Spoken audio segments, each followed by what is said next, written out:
Maintenant. Vous l'avez trouvé déprimante cette émission ou pas? Le journal des bonnes nouvelles. Vous la trouvez déprimante ou pas cette émission? Pas encore.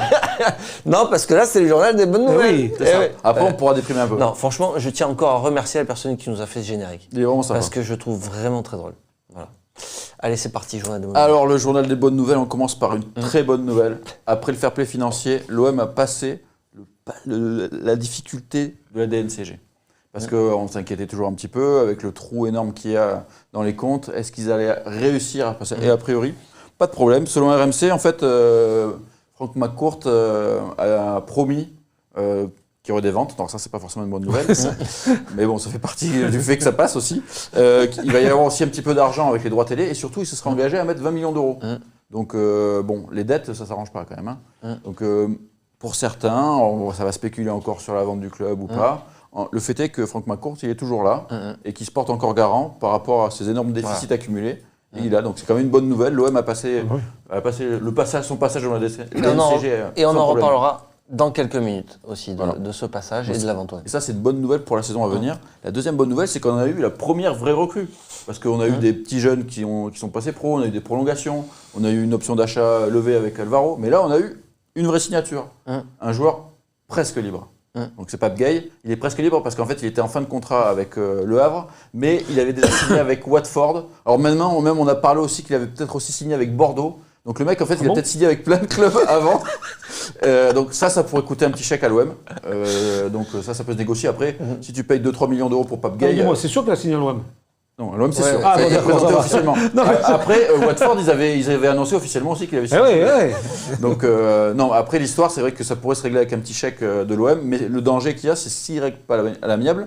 Il y a déjà eu des précédents, par exemple, Godos, l'attaquant d'Amiens, avait été suspendu 4 mois. Voilà. Donc ça aussi, on en parlera. On va en parler. Dans le petit débat. C'est un journal des bonnes nouvelles qui fait un petit peu office de sommaire, tu vois. Voilà, c'est ça. Sabou, il me fait penser à Benjamin Mendy. Sympa. Tu as vu comme il est beau sourire, il a l'air vraiment cool. heureux et naturel. Le Benjamin Mendy était comme ça quand il est arrivé. Hein. C'est vrai, c'est vrai. C'est une bonne chose. Allez, la troisième bonne nouvelle. Troisième et dernière bonne nouvelle, c'est que enfin, on l'attendait tous. Attention, là je vais bien écouter alors. Il est arrivé, le Head of Business. Ah ok, d'accord. Voilà. Vous êtes content ou pas? Oui. Parce qu'en fait, on s'en fout du Head of Business. Non, mais faut le dire. Bon. C'est une bonne nouvelle pour qui ça, Nico? Déjà pour le Head of Business. Oui, Déjà pour lui. Pour lui, parce que j'ai vu sur les réseaux sociaux. Voilà, attends, j'y arrive. J'y arrive.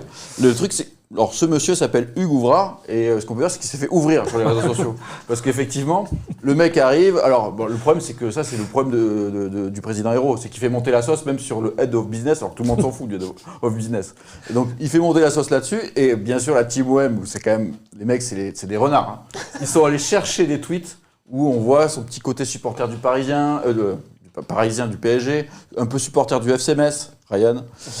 Donc du coup, il s'est fait un petit peu démonter sur les réseaux sociaux. Et il y a Beaucoup. Le hashtag Ouvrard d'émission était quand même entêté au bout de 2 heures sur Twitter France. Donc si tu veux, ça a vite tapé très fort sur Twitter. Et pour finir, attends, il y a quand même eu des tags sur le mur de la commanderie. Et c'est encore un salarié suédois qui va devoir passer tout ça.